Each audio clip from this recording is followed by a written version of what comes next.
a young perspective on hot-button issues around the world. This is The Hub.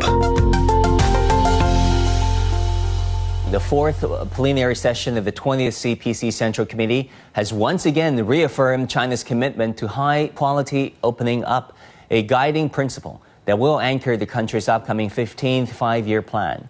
This vision of openness is not only just a policy direction, it is becoming a defining feature of China's engagement with the world. That commitment was on full display last week in Shanghai at the China International Import Expo, or CIIE.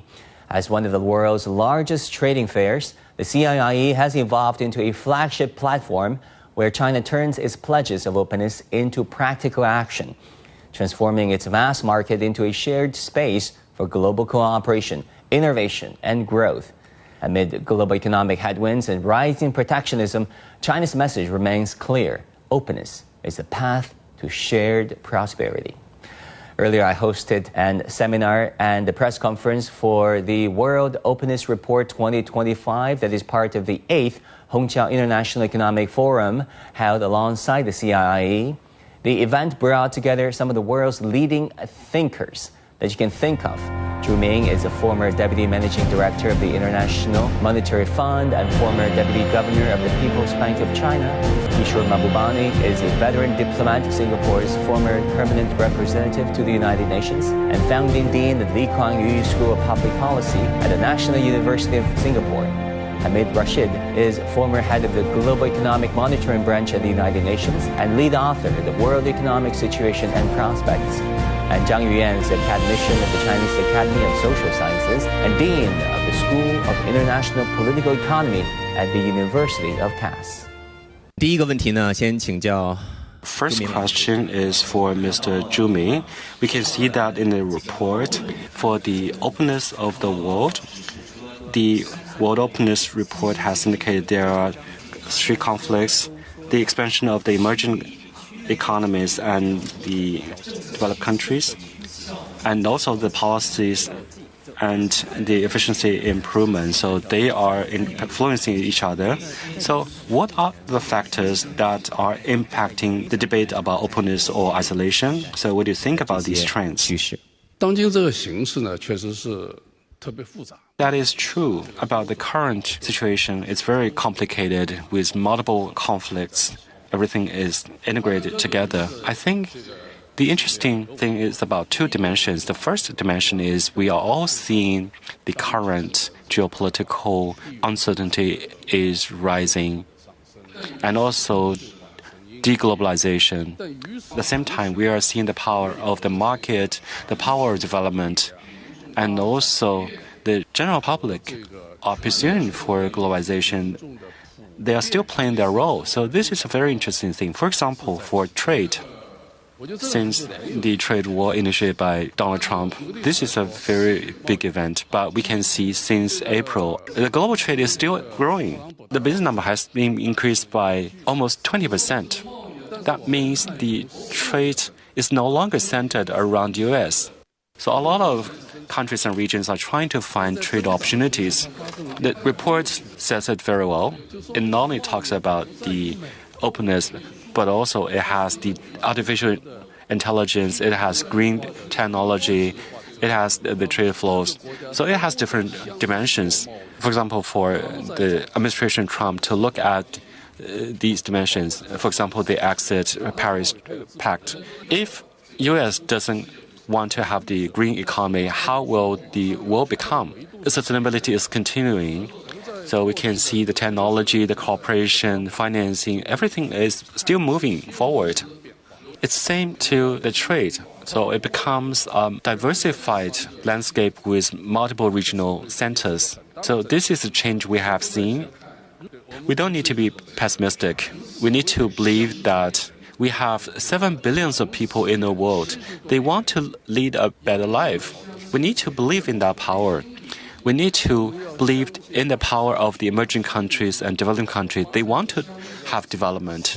We need to believe in the fundamental mechanism of the market. It will keep searching for new opportunities.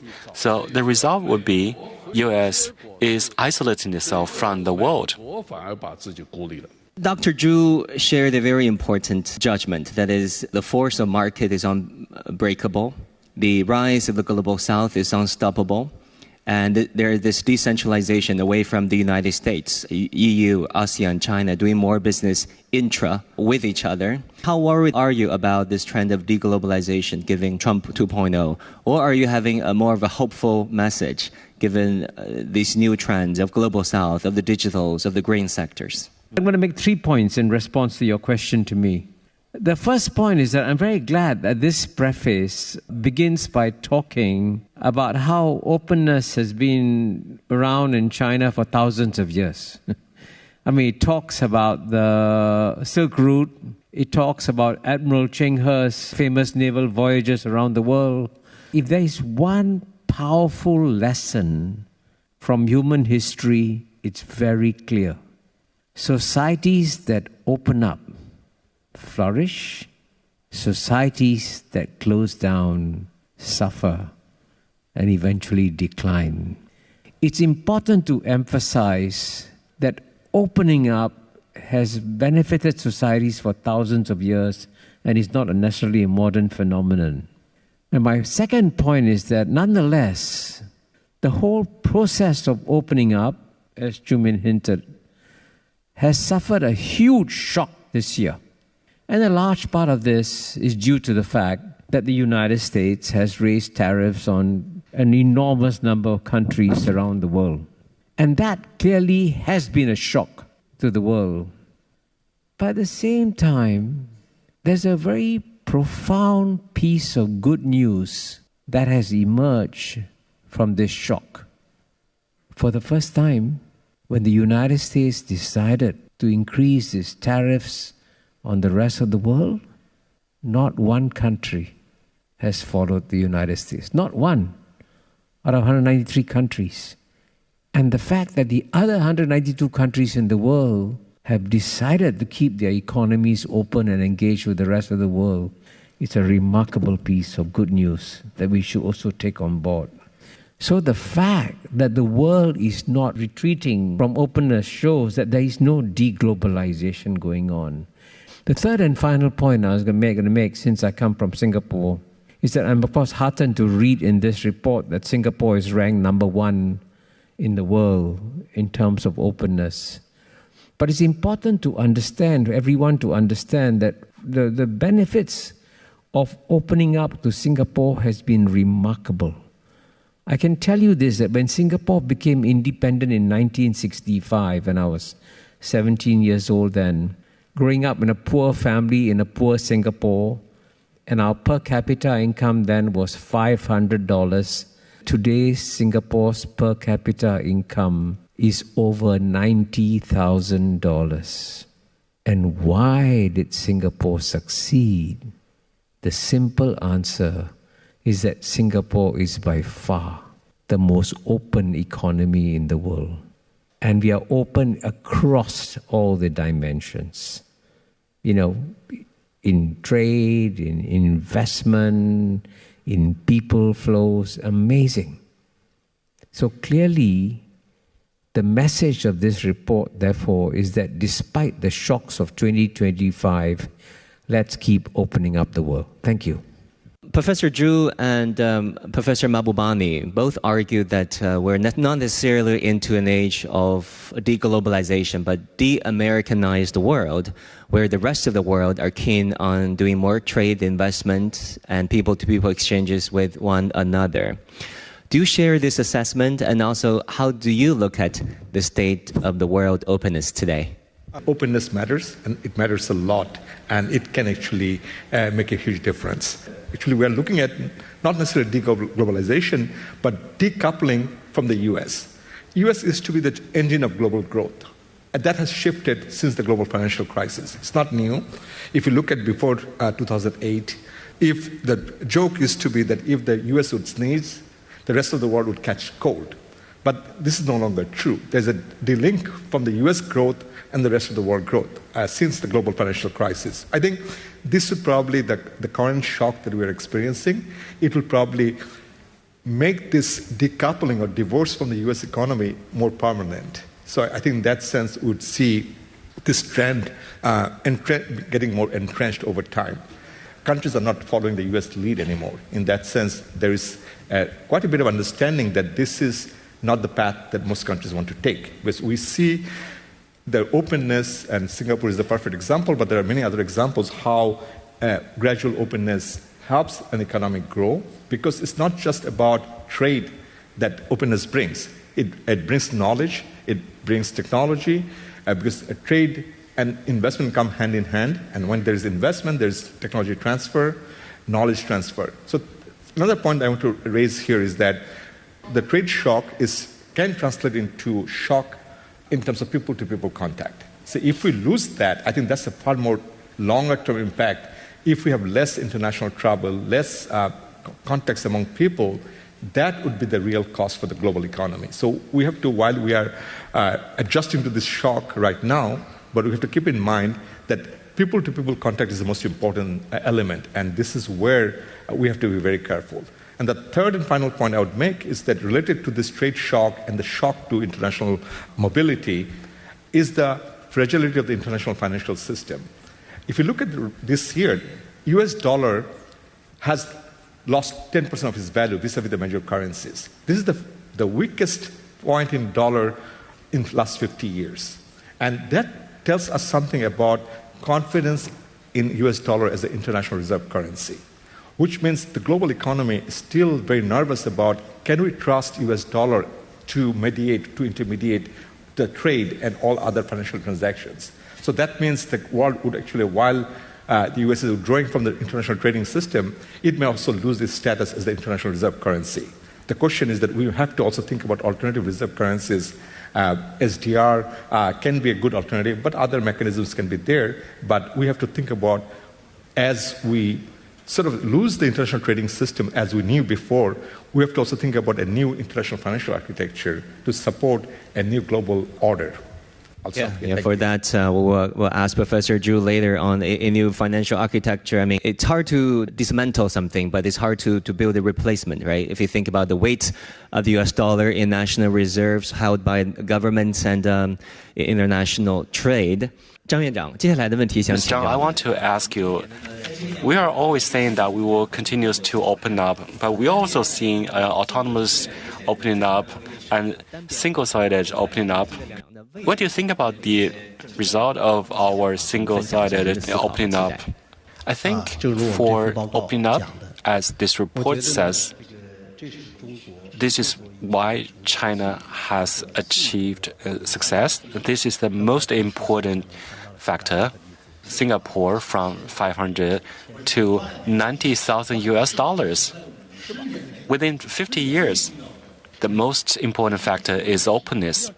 Actually, it's the same for China. For China's reported opening up, in the beginning, the GDP per capita is only 200 US dollars. Now it's about 12 to 13,000 US dollars.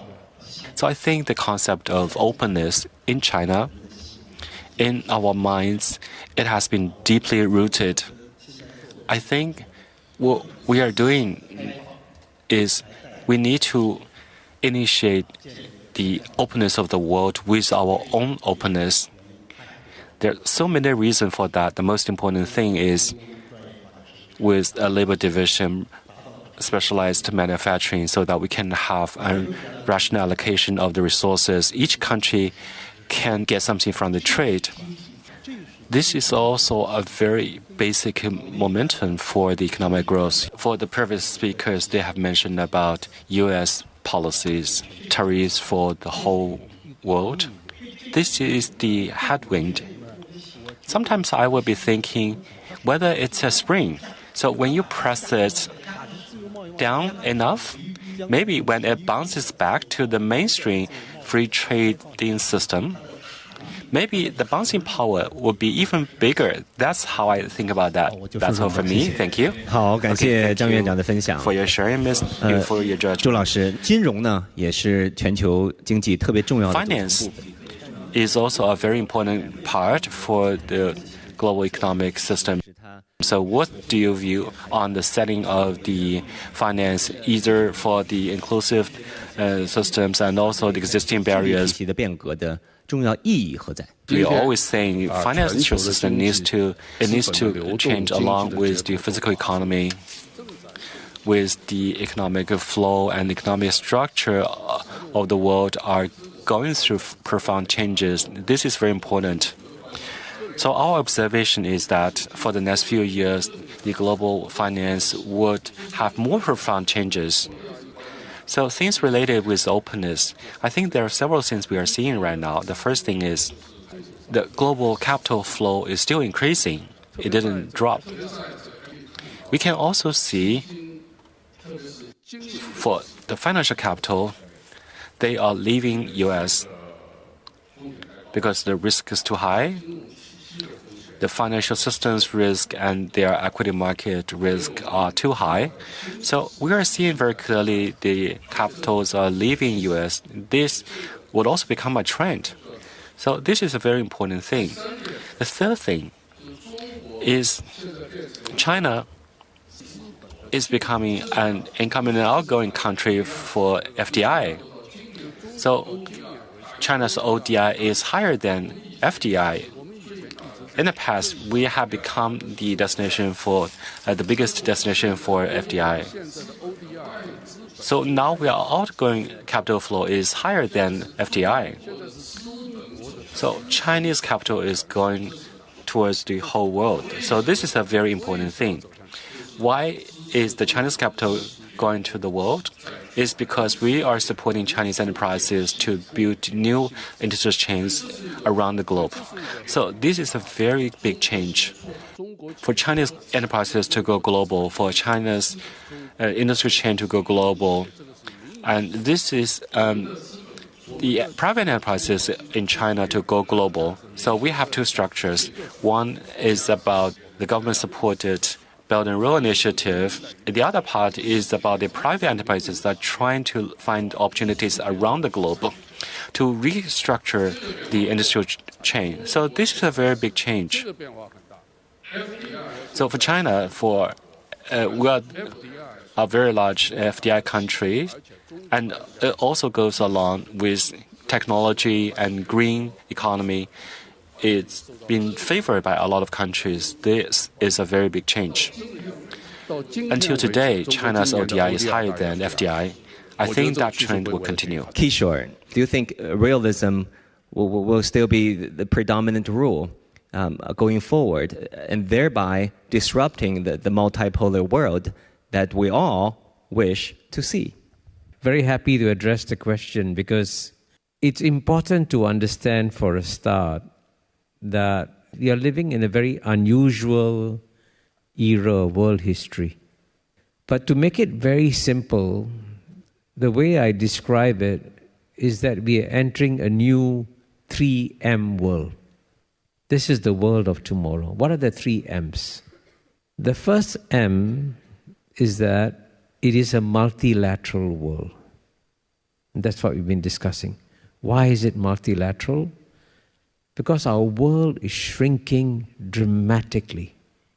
As Kofi Annan, the former Secretary General, said, we live in a small global village. So if you live in one village, you need global village councils. And even though today the UN family of institutions are under tremendous attack, and we've been discussing WTO is under tremendous attack, they will bounce back because we need them. But the second M is multipolar. And when you ask me about realism, the reality is that we now live in a world where there have been massive shifts of geopolitical power. I'll give you one simple example, very clear, especially in China. In the year 2000, the combined GNP of the European Union was 8 times bigger than China in 2000.